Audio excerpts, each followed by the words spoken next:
Bonjour et bienvenue sur Chancela Tchala News, bande kobalandi bon début de la semaine. Nabino bainga so bozo kalibaku ya kolanga biso en tout cas bosimba ba principaux titres ya actualité au dogosa labino analyse awa na tongo ya lelo bande kobalandi ya Chancela Tchala News.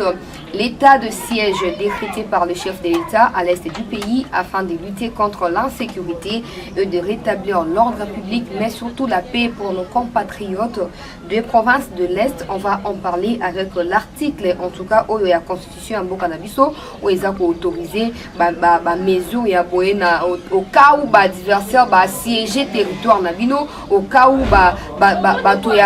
ya mapinga libanda balingi détruire la sécurité na Bokanabino to koyeba na beta lisolongo awa to reçoit réaction à Olive Lembeo ya Zamwasi et Joseph Kabila par rapport à Makamoza kolekana Est en tout cas dans l'article la bino libaku bino moko boyeba na ko réagir par rapport à yango bande ko balandi ya Chancela Tchala News to ko beta pe lisolo ya mokonzi ya boka oyo ayebi na ko convoquer awa na Kinshasa commandant suprême nyonso ya armée ya mboka na biso po ete ba bongo na kosolola. En tout cas, rassurez-vous qu'il y aura remaniement. Question de chercher les gens qui ne maîtrisent pas les histoires de l'Est afin d'aller travailler là-bas. Parce que vous le savez tous que ezaka kama infiltration extérieure te même bafar dessé na biso moko il y a de ceux-là qui vendent des plans aux adversaires ya mokonzi ya mboka bengi bango awa po benda bango mato et puis ayeba na kosala ba changement oyo eza approprié pour être résultat palpable pesamana otali makambo ya Est bande kolandi toreba na ko beta lisolongo awa début du procès au TGI madame messieurs de Caleb Moutande les procès peut-être qui débutent, disons ça comme ça parce que c'est les bâtonniers Jean-Claude Mouyambo qui confirme après sa plainte déposée le 2 avril dernier que TGI a confirmé qu'il était procès au banda lundi oyo. Donc du coup on s'attend à ce que ça les bon entendre la déclaration. Il y a Jean-Claude Mouyambo oyo azamoko ya bato bafundi Caleb Moutande pour la makambo Italie torture physique, mentale, morale et autres agressions lolenge na lolenge. Tokozwa makambo ya proposition de loi ya Noël Chani bande kubalandi. Je ne comprends pas du tout bato oyo soi-disant baza censé kozala ba aîné ba modèle pour na biso ba autre là non ba jeune na domaine oyo na métier oyo ya journalisme qui verse dans des illusions. En quoi la vie privée de quelqu'un qui propose quelque chose en faveur du peuple congolais peut impacter sur quelque chose oyo aza ko proposer. Tout le monde a une vie privée, tout le monde a une privée. Zaka Noël Chanité Rosa je ne suis pas là pour répondre à ces détracteurs, mais je veux que nous soyons droits dans nos bottes et que nous soyons en mesure de respecter les règles du journalisme et surtout l'éthique et la déontologie. On ne peut pas s'émêler de la vie privée des gens n'importe comment, seulement parce qu'on défend tel ou tel autre camp, c'est inadmissible. Donc on bango awa, mais aussi journaliste a vu suspension pour na koloba été président de la République ata soki akufi et au sale loko mota aux amuto libosote aux amuto sukate et oyo baebi na kolongola na Congo web. En tout cas, je vais m'atteler dessus pour voir que pendant les temps des Kabila, qu'on se les dise, pendant les temps de Kabila, personne ne pouvait dire. Kabila kutodaki militaire bandeko. Tokobeta lisolango awa. Merci de vous rejoindre biso. Soki bouti kokota pona baeba ebingana nute. Je m'appelle Chancela Tchala, journaliste pour les comptes de la chaîne Chancela Tchala News, actualité politique, actualité économique, socio-culturelle de notre pays sont autant des sujets que nous évoquons à travers nos analyses, mais aussi des interviews que nous accordent les personnalités de notre pays sur votre média d'actualité. Nous y est derrière la caméra pour la réalisation. Merci d'être avec nous, madame, monsieur. Je vais l'annoncer à mon entrée. Les chefs de l'État venaient de décréter un état de siège à l'est du pays. Question de sensibiliser militaires, parties prenantes quant aux solutions durables qu'il faut trouver absolument pendant fin et à mandat Oyopo. Peuple à Kivu, peuple à Ituri, peuple à Beni, peuple à etc. Base à peine à Kimia va vivre n'enge bisope partout na Congo to vivre na Kimia. En tout cas, Premier ministre Sama Lukonde après première réunion, il y a conseil de ministre oyo esalemaki bongo vendredi dernier bisika kani ba décision oyo ezwamaki bandeko balandi ya Chancela Tchala News ayebaki na kokende na Lubumbashi ayambamaki bongo na Kiabula Kato et Jacques oyo aya bayebi na kosola premier ministre a promettre bango ete gouvernement na ye bakozala toujours na se ya vision ya mokonzi ya mboka po ete bayeba bongo na korétablir kimia na niveau ya Lubumbashi et puis province ville nyonso oyo eza touché na niveau ya Grand Katanga na makambo ya insécurité. C'est un message qu'il a lancé pour à sensibiliser peuple nyonso ya Grand Katanga pour yeba ko se joindre na ba effort nyonso oyo eza kozala déployer na niveau ya gouvernement central oyo ko s'étendre bon na ba gouvernement provinciaux pour permettre ete kimia ekota na ba province nyonso bipaikani insécurité ezali na mboka na biso Congo démocratique république bandeko balandi awa na niveau ya ngumba mokonzi le président de la République qui a reçu ba commandant suprême ya armée na biso ayebi na ko benga bango ba oyo spécialement ba oyo ya est bayaki awa basola kina mokonzi ya mboka a instruire ba digne compatriotes basa mosala ndenge sengeli ba oyo mususu boye na boye atie bango na mopanzi po bayeba kotika temps epa na bato baza prêt à kosala ba sacrifice pour na kobunda pour na kokwisa monguna et puis pour na kosécuriser territoire national na niveau ya est ya mboka na biso. C'est très important ce que fait le président de la République, même si bato mususu na éviter baza ba fan ya mutu boye baza bana bitinda ya batu boye ba se permettre toutes sortes ya ba délire.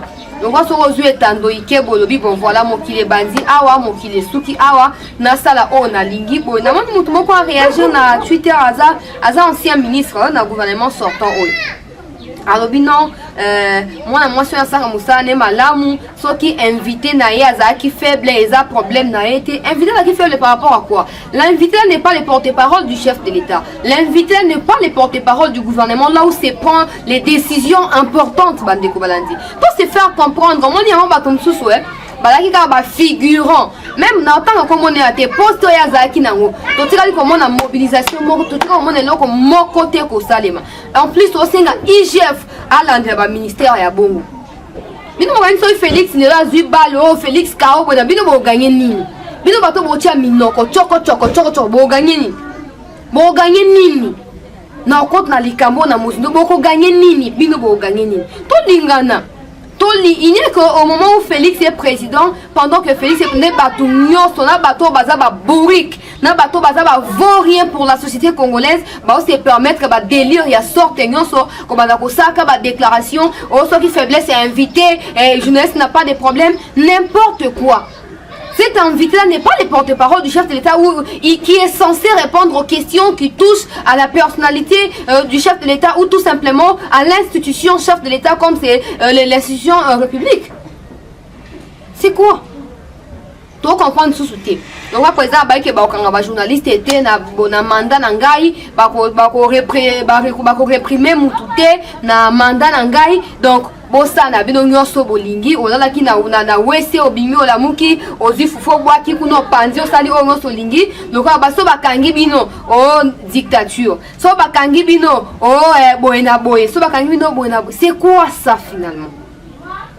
Moi je pense que la place peut-être de peut-être c'est simplement une suggestion à la place il y a on a débordement ya bongo. Moi je pense qu'il faut qu'on régule le roi ministre de la communication ancien journaliste en tout cas tout ça pour espérer na niveau ya UNPC mibe ko tia mana ndenge sengeli on a bateau baza ko s'attaquer na ba vie privée ya bateau ba quand le roi Félix to fati de la République aza muninga na bango bateau baza quand ça que le roi Félix aza na ba ko lo ba nyonso ba lingi parce que baza ko appartenir na ancien régime batouana nyonso il faut bafuta pour na ba misana bango. On peut pas accepter pendant que les efforts sont en train d'être déployés, fournis de toutes les façons pour que c'est est-ce que sécurité pour les hommes à Félix ça a obligé à que de kuna. En tout cas na évité mais la histoire batang sanga na eu place Mobutu akenda ko bundate bada comme président. Mobutu azaki mobundi tant azaki militaire. Mais maintenant Mobutu comme président na eu place Mobutu asimba isusu minduki pour que ko bunda parce que ça n'allait pas à l'est ya mboka na biso. Kabila o kadogo soki ne mwasi na zolo ba o atana esprit ya kimilitaire boy na boy nyonso wana. Bomona ka vidéo en tant que campagne électorale. Bomona ka ngo. Aza militaire oui bon Kabila tira pendant 18 ans. Kabila kene na est mukoni ni pona ko bunda pour que kimia ezo. Donc bomoni non donc bête noire na bino, zoba na bino, ne Félix bon le quoi lobaki allez bozui ba singa ba chaîne nyonso botie bo diembiki na kingo soka keite boko sala ye lo côté parce que vous ne représentez rien pour notre pays. Vous ne représentez absolument rien. Parce que si vous avez représenter quelque chose, certainement que vous allez réfléchir. Vous allez réfléchir sur les impacts de la déclaration d'Abino. Vous allez réfléchir sur comment déclarer, comment orienter vos réflexions et autres. Ce n'est pas la présence physique qui a Félix. Parce que Félix a un bataillon. Félix a garnison, plutôt a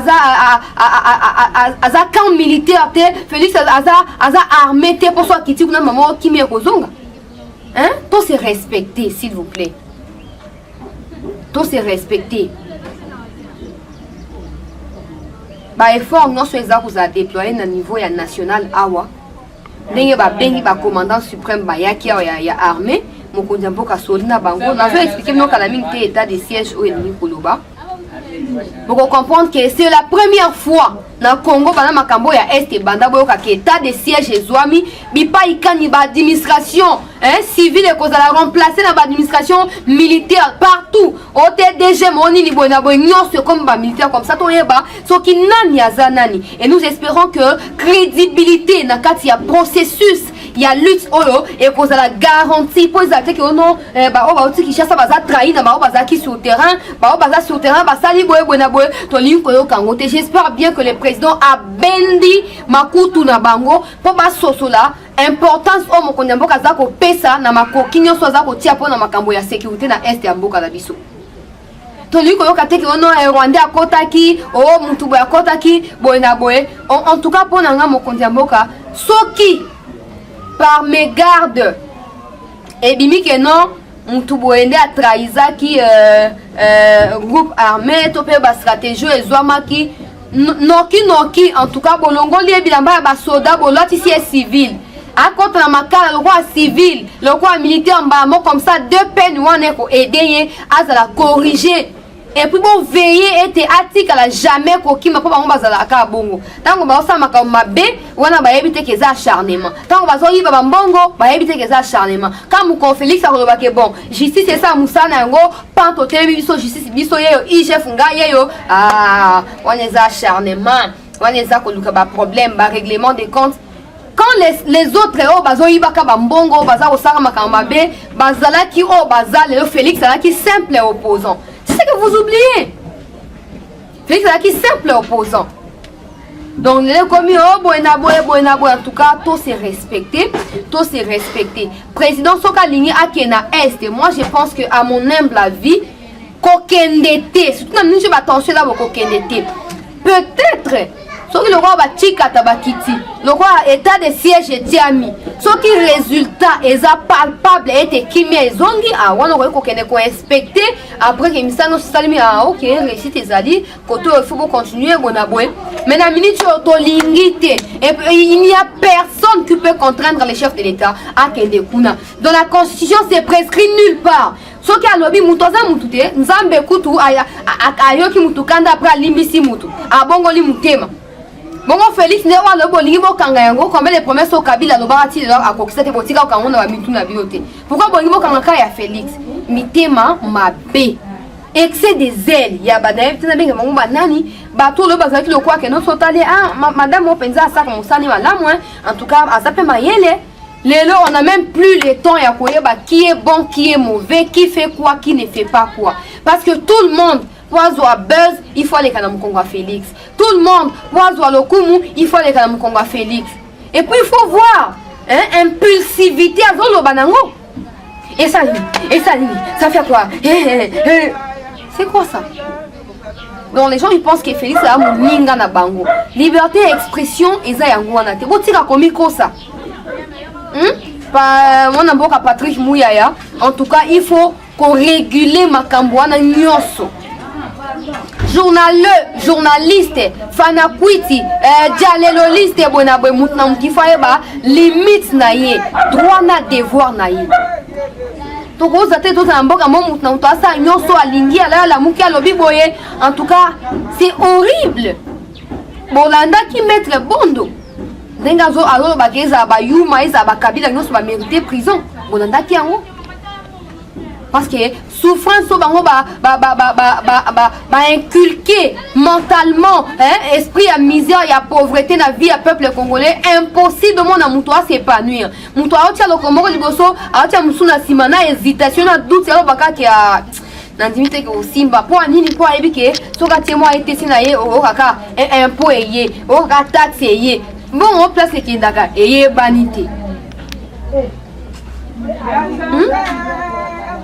Il n'y a qu'au Congo qu'on peut vivre tout ça. En tout cas, tu dois espérer que Moutou a besoin d'un là. Bah, mesure, mon connaissant le président de la République, c'est un simple civil. Ce n'est pas un militaire, ce n'est même pas un fils des militaires. Rien du tout. Mais il y a une précaution importante. Kabila Kenda na Goma, sont en 2017 et 2018. Kabila kiti na Goma nano longa na Goma te masasi ezo bête na ba Ituri et ville ya ba territoire aux alentours wana. Aucun respect pour la présence na ye.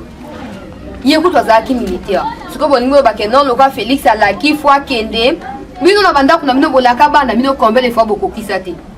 Pourquoi bolinga oh Félix alaki une fois kokisa yango. Donc pour vous, ça ne vous dit absolument rien.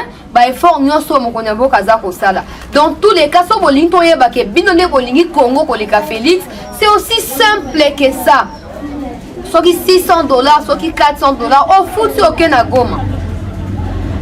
Au foot sur Kena Goma, ok na franc, so le rosa mwana moi si to posa mwana mobali, oko bunda, oko pesa makoki nyonso, oko pesa ton meilleur.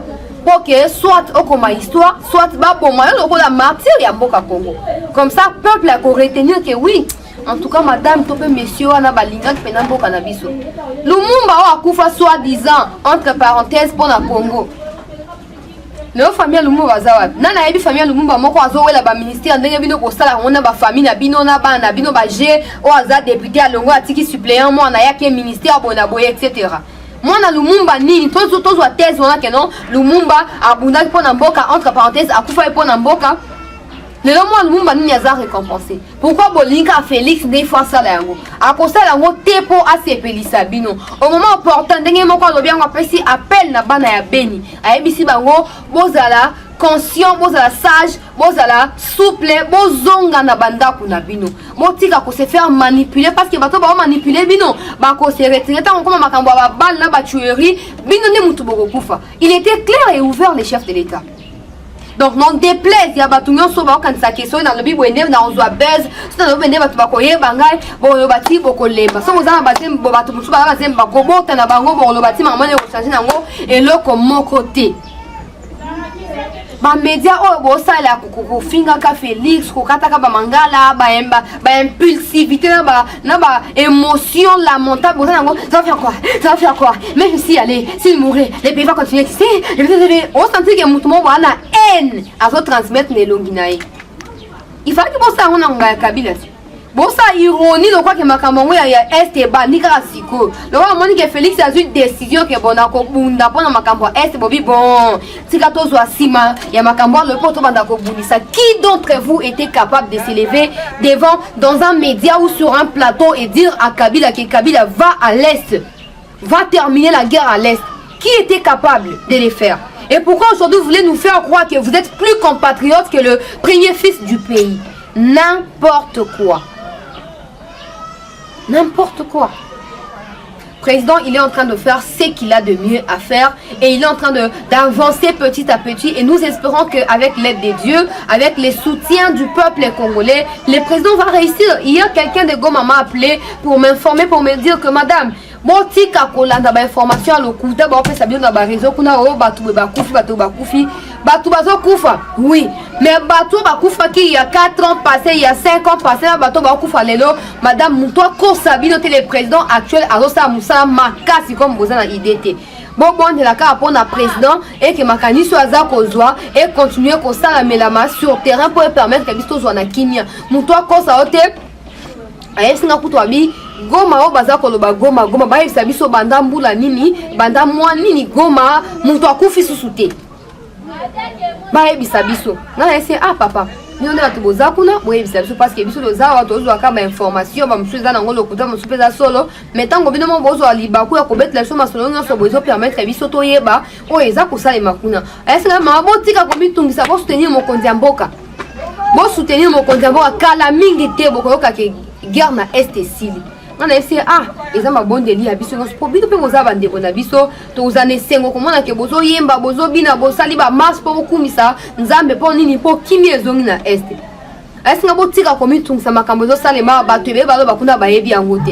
président est en train de travailler. Mais bateau ba omi kumisa on a za carrière boinaza na autant d'années à carrière. OK, on ça reportage kuna est. OK, kuna bozo réaction après tout ça soli oya aboza bouche beto boza bouche ni. Respectons ce qui est en train d'être fait par les chefs de l'État. Respectons également nos compatriotes militaires qui se battent nuit et jour à l'est du pays pour sécuriser les territoires nationaux. À propos, il y a bino ya ki haine, il y a qui fan, il y a parti politique, il y a qui fan, il y a acteur politique et quand on a mot qu'on a bisoté et qu'on encourager peut faire des na bisoté. Nous avons besoin de rester unis. Nous avons besoin de rester unis, main dans la main. Et nous allons certainement repousser cette insécurité-là jusqu'à ce que la paix soit rétablie à l'est de notre pays. Et ça demande tout Congolais. Que tu sois de l'est, que tu sois de l'ouest, que tu sois du nord ou du sud. Ça demande que tout le monde soit impliqué et complètement impliqué. À chaque niveau. Aux journalistes et aux animations pour soutenir notamment dans la communication, pour encourager et puis pour motiver sur le terrain. Ote na zabo dans un mutu à droit na zabo yeba deni osaba déclaration par rapport ya makambo ezakolika. Il n'y a qu'au Congo où les gens pensent que soza mutu ya famille ya politique ya Kabila c'est que oza ennemi à vie ya famille politique ya Félix. Il n'y a qu'au Congo qu'on peut voir ça. Et retenez que vous n'allez pas décourager les présidents, vous n'allez pas non plus décourager les efforts qui sont en train d'être déployés pour tout ce qui se passe à l'est. Dans la réaction en livre avant la côte dans l'article 85 de la constitution de Matali décret état de siège dans mon Kondiamboka la déclaration en livre Lembe avant les journaliste a tweeté en gros Marie-Olive Lembe Kabila en séjour à Lubumbashi dans les Katanga qualifie la situation de l'est du pays des génocides silencieux et l'invite les Congolais à une union des prières. Banatan nini, yoga siko commentaire ya Congolais moko Banatan nini Olive a reconnu ba makambo ya bu. Espérons que ça makambo le kuta. Parce que ça makambo ya solo, boyoka réaction ya Congolais comme ça bino mo boye baden bino pe botia oya bino commentaire na botia makanisi na bino na commentaire en tout cas na kotanga yango na kolanda yango. Balobi boye. Congolais a commandé Fiston Mutombo en réponse à Muto a publié tweet. Ah oui, si la honte pouvait tuer, elle serait morte car elle sait très bien que son mari, qui est un militaire, n'avait rien fait pour mettre fin à cette guerre pendant ses 18 ans de règne au pouvoir. Dites-lui que son mari, commanditaire direct de cette insécurité, et il va les payer cher. Voilà la déclaration, il y a un Congolais a répliqué dans ma propos à Olive. En tout cas, plutôt opportunité pour réagir par rapport à Makambouana. Sugoto Kota, na Matali état de siège. Tous on a explication après ton quota na article il y a constitution de lobby par rapport à Likambo. État de siège est un dispositif juridique généralement mis en œuvre par les gouvernements en cas de péril imminent, insurrection armée ou invasion étrangère pour la nation. Il prend plusieurs positions. L'armée remplace la police pour la sécurité publique. Certaines libertés de l'état de droit, circulation, manifestations et expressions sont fortement restreintes. Les médias sont contrôlés. Merci Seigneur. Merci. Un couvre-feu entre en vigueur sur les territoires concernés par l'état de siège. La mobilisation nationale peut être décidée. Les tribunaux civils sont remplacés par les tribunaux des militaires. Surveillance accrue de la population. Bon, on appelle ça une explication. Surveillance accrue il y aura un contrôle qui va se faire au niveau de Bandak ou ya Batounon sur la province, le territoire oyo et ça touché dans Makambu, il y a insécurité. Et que ça les mabongo pour permettre musalo baza ko sala ezo résultat na yango. Toke na constitution ya mboka na biso po toza na noir sur blanc. Article 85 de la constitution du 18 février 2006 de notre pays, madame, messieurs. Lorsque les circonstances graves menacent d'une manière immédiate l'indépendance ou l'intégrité du territoire national ou qu'elles provoquent l'interruption des fonctionnements réguliers des institutions, les présidents de la République proclament l'état d'urgence ou l'état de siège après concertation avec le Premier ministre, les deux présidents des chambres basses conformément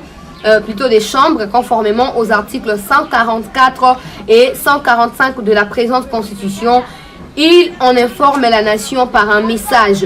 Les modalités d'application de l'état d'urgence et de l'état de siège sont déterminées par la loi.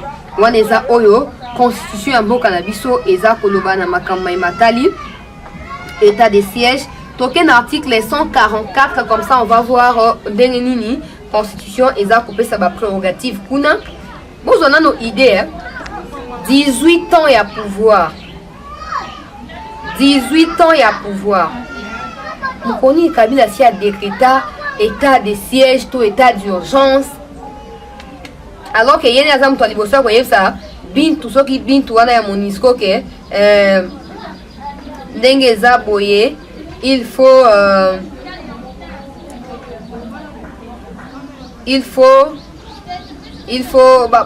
remanier armée, il faut bomsa makambu parce que makambu ndenge za na eza penza bien te.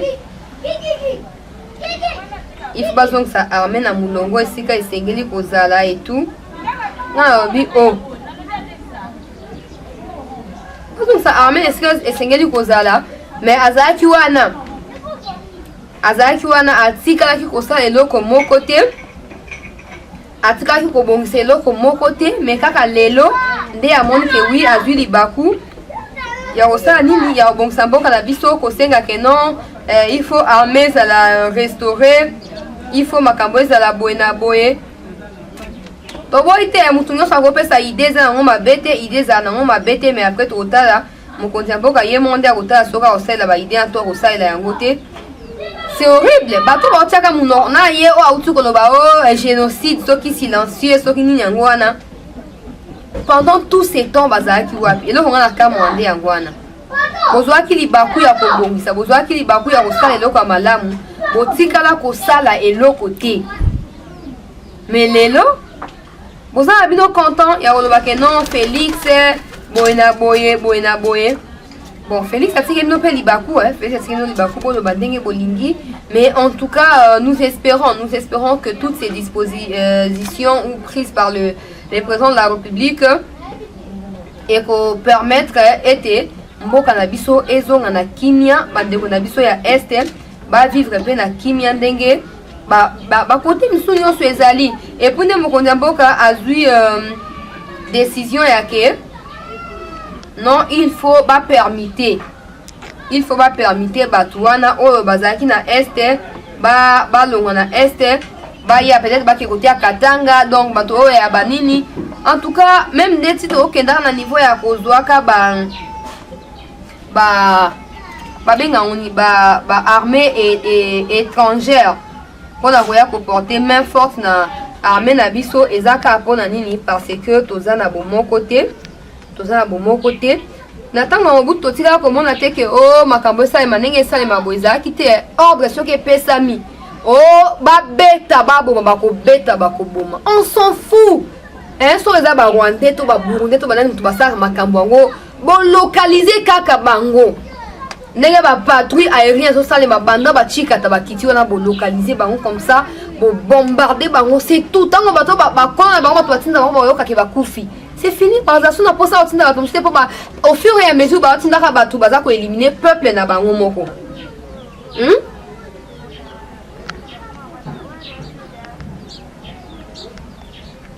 Voilà. Article, voilà. Il y a un article 114 de la Constitution.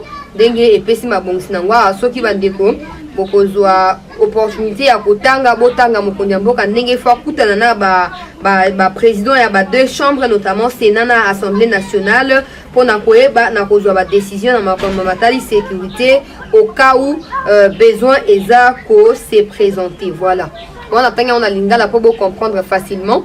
Donc beaucoup kuna la constitution mboka na biso beaucoup kuta yango et puis beaucoup comprendre makambo ndenge eza koleka ote biso toza boye 18 ans au pouvoir, vous n'avez pu rien faire pour l'intérêt du peuple congolais. Donc arrêtez de nous distraire, arrêtez de nous embêter dans makamoko boye et zangati. Na moni soki société civile ya beni kolobake non faki nano batika na temps ba se concerter na nini. Bino société civile bosala ka nini pour makambo kunesila bosala ka nini. Au moins que président il faut avoir comprendre que bato musu ba bundisa baza musika te. Non, on ne peut pas réagir. Oh, il y avait des solutions alternatives. Pourquoi président Kokeba Kunamba Moko Bino Moko, vous n'êtes pas en mesure de vous concerter. Bamsous bazo sous la salle, oh insécurité, oh boenaboe, boko akozwa kinyate. Président Bibonga loko la garant. Il y a fonctionnement ya mboka mobimba ngane commandant suprême ya armée na télémana na bongsa makambu, bokom sou ko sa ba déclaration. Donc on va dire une chose et son contraire. Bon qu'il y a un pays où ils sont inhabités. Bon ça la kuna so bo tonga banda bo fanda comme ça kuna mutu ko gérer bino ozate mutu ko kamba bino ko zate bo ça o bolingi. Na ministre to la carte mon a impact. Il y a état de siège au Salema et nous espérons que armée en concertation dans la partie prenante union sur le dispositif union sur mokonembo quartier en place ba koyeba na ko ramener victoire na makambu oyo le peuple congolais a kozala finalement soulagé. To continuer bande ko balandi pour na ko balandi ya chancelier Tchala News Kalev Moutonde retrouvé ou pas jusque là pas d'informations par rapport à cela. Mais quand même ce sont ces avocats qui devront se présenter dans la déclaration. Il y a Jean-Claude Mouyambo Oyazamoko Yabaye Bafundi Kalev Moutonde na justice. Balobi pour lui permettre de comparaître en homme libre au dit procès et d'organiser la défense de ses droits.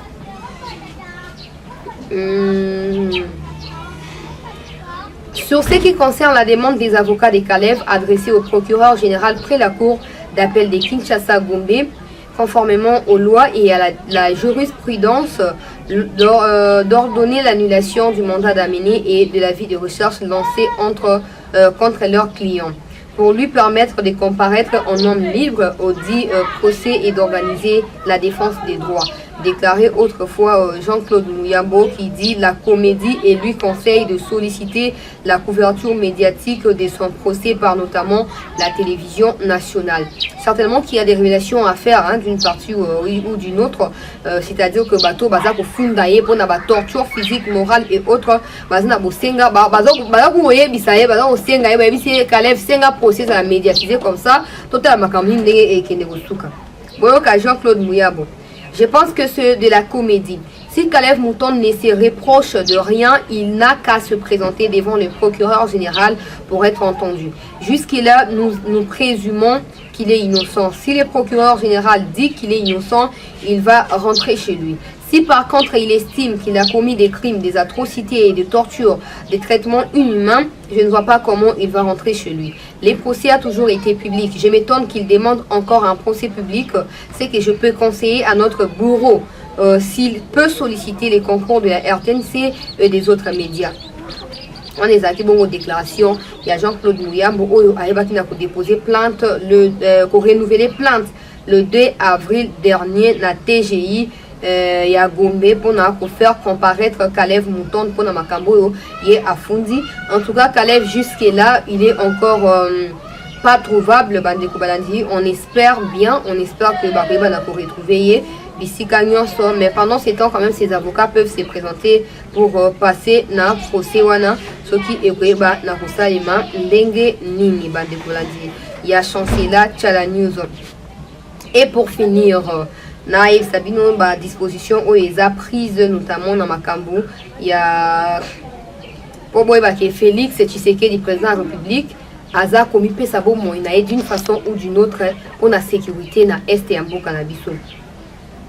La nomination des autorités militaires comme administrateurs de tout ou partie de ces zones sous état de siège, par restriction du mouvement des populations civiles et certains droits généralement exercés en temps de paix, par les renforcements de certaines mesures contre comme les couvre-feux, les fouilles systématiques de maisons ou véhicules, ainsi de suite.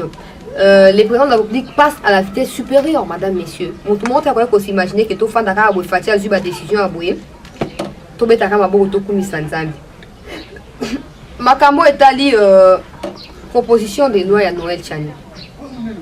Je ne suis pas porte-parole de Noël Tchani, mais je pense qu'à un certain niveau, tous à capé na Sony.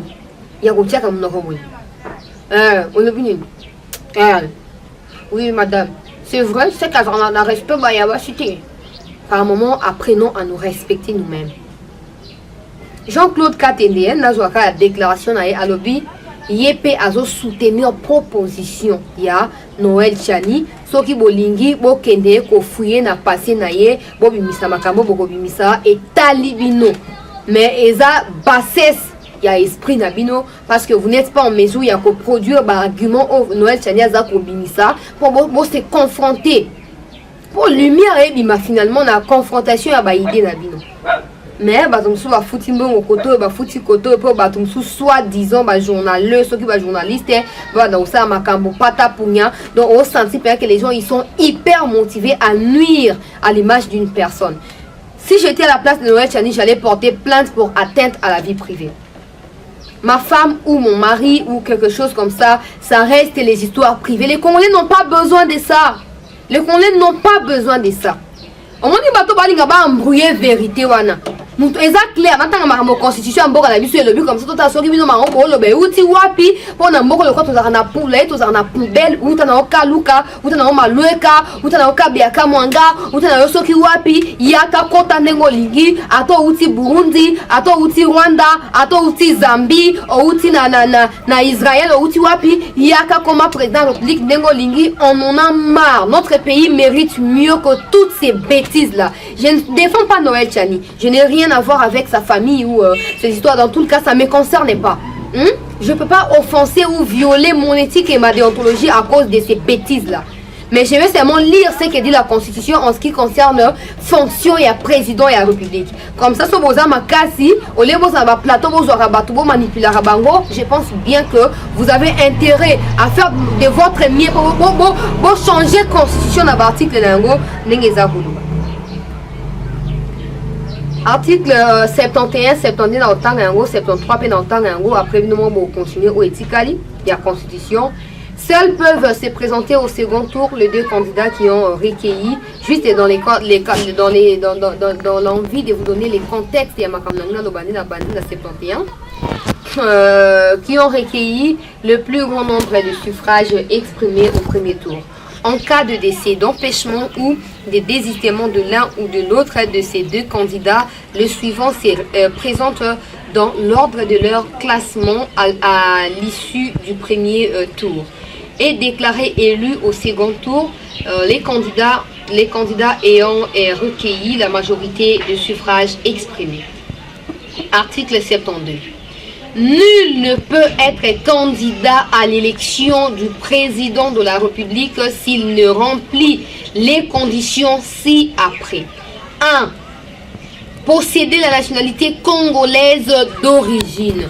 Je ne vois pas en quoi le fait que Tchania Lobake, père et mère congolais et Zalibakou, alors que constitution donc bato balinga va faire passer inaperçu certaines prérogatives de la constitution pour juste magnifier bato baza rolé sa bango tokuba. Être âgé de 30 ans au moins, jouir de la plénitude de ses droits civils et politiques, ne pas se trouver dans un des cas d'exclusion prévus par la loi électorale. Article 73.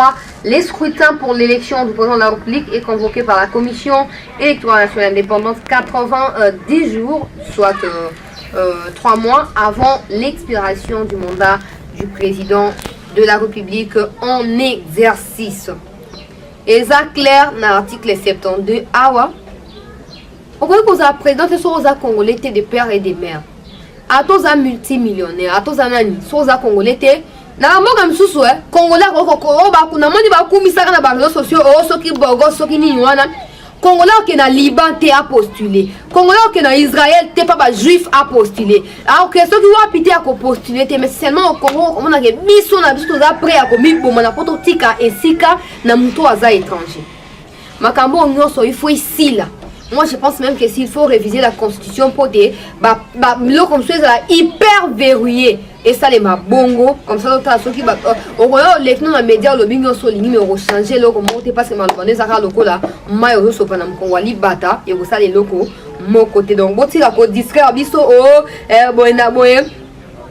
on a posé à ma vie privée à toi, on a posé à bateau, argument, solide, fondé et sur la constitution surtout, loi maîtresse et il y a Congo Mobimba, quel que soit, aux représentés pour la Congo, ce qui constitution est casier judiciaire, on a souillé, au postulé, à moins que grâce mon collègue Sanini et l'ongolayo, condamnation, on a qui n'a coupé ça. Mais ce moment, on peut planète aux autres, on a ce qui est disqualification ya ba candidature etc. Na comme na suka bande kolandi na lingis na beta set na makamso ki ya registre soki d'appareil mobile soki nini RAM soki RAM soki nini wana o bazo katara batu ba crédit na Vodacom. Déjà Vodacom c'est un foutu des réseaux. C'est un réseau de merde au fait. Vodacom maintenant na réseau on vérifie MP ça na yo moko ba katelo mbom. On vérifie ba katio, et puis ceux qui ram na ba wana et qui sont dans la Vodacom pour ça nini pour banda ko katara batu ba 117 unités par jour bato sou ba bazu décision ba so ba sou unité te ba buki ba sima Vodacom parce que ils en ont marre. Bon ba na biso go passer ko sunga o ba construire ba aéroport bo ça so aéroport nini o ba si ba construire na mbongo ya go pass aéroport nini o ba si ba construire na mbongo ya go pass bo e bisabiso kaka rama soki rama na bino ande ya mutu e ko sa téléphone nini bosi bokari déjà ya muyibi téléphone wapi bino bosi bokari ke ba yibi ba contrefait etc. Oui bisabiso pourquoi moninga ko escroquer peuple o est déjà appauvri o est déjà misérable pourquoi to linga na raté ba projet o ya monde des ténèbres bokenda ko lokota wapi. Et puis, il y a une instrumentalisation, il y a soi-disant étudiants ignorants. Il y a une feature, il y a une vision. Donc, on manque de vision. Ils ne savent même pas. Ramango et Zani, on va expliquer les avantages et les désavantages. Incapable. Il y a incapable de faire des déclarations. Nous soutenons, nous bêtement nous soutenons. Dans nos reportages, il n'y a pas qu'à Djouma. Autant de peuple là, souffrir. Chef à quartier, na Kindumba. Nous avons 117 unités par jour. Donc, vous avez une motivation pour continuer à Ndumba, pour continuer à Mouyibi. Et pendant ce que vous voulez dire que non, Félix Assa Moussate, or, soi-disant, bino ba collaborateur à Félix, Bosunga Félix. Nous avons là, la 100 unités, l'ingé activa, c'est au moins important pour la journée, paf, vous d'accord, ma sœur, le route qui est soi-disant, ce qui rame. Yoram, soki yoram, nabino bato aram, on voit sur téléphone combien aussi bokangi déjà, ou les a contrefait, ou les a volé. Pourquoi vous voyez, le peuple anéantissant pendant vos consommations au Songolo? En tout cas, tout là, il y a vigilance à Mokondiamboka. Tout le monde est Mokondiamboka, connexion comme gratuite sur toute l'étendue à territoire national. C'est une très bonne nouvelle que nous saluons et que nous motivons tout le monde à aboutir, notamment les Congolais, c'est soulager dans la connexion. Mais bateau Yaram, Fati de la République, pardon, écarté Barou. Projet nocturne et satanique, diabolique, où ils ont appauvrir de plus en plus population. Pour que nous dans le pays où ils ont développé, dans l'aéroport, aucun aéroport n'a été construit. Dans le Congo, il passe banda 2009 tilé. Mais le West no Makambaram, surtout niveau banda octobre 2020. Tout là le 2021. Vous savez combien d'appareils au bino bokangi, combien de solutions vous apporter dans le problème de l'appareil exact. Mais bon, il va $1, $7, $10 na buzoba. Non, c'est la gamme ko ba okata ngana ba mishaga sur na traité bokati kaka. mokolo na monde ko angenge ko yambanga. En tout cas to comme na suka bande ko landi ya chancela la news. Merci na bino ba nyonso bozwa ki bongo libaku ya kolanda biso na nzela ya information oyo. Merci na de konzuzi oyo azaki sima ya caméra pour na ko réaliser yango to tia na commentaire makanisi na bino. Vous hésitez s'il vous plaît ko s'abonner, abonnez-vous massivement. Prenez toujours l'initiative de partager toutes mes publications à vos amis et connaissances. Demandez-leur de s'abonner massivement. Massivement, c'est la meilleure des façons de me soutenir. J'ai besoin de vous voir continuer à visualiser mes publications, mes vidéos. Et banditino na souka pour beaucoup de ça, heure ya ba vu beaucoup de ça, nombre de vues et vous avez malamu pour na bino ba nyonso boza ko benga boza ko komela pour na ko motivaka makam tout ça ka awa pour na bino bande kolandi. Merci de la kibiso. En tout cas, rendez-vous dans le numéro ya sima tout.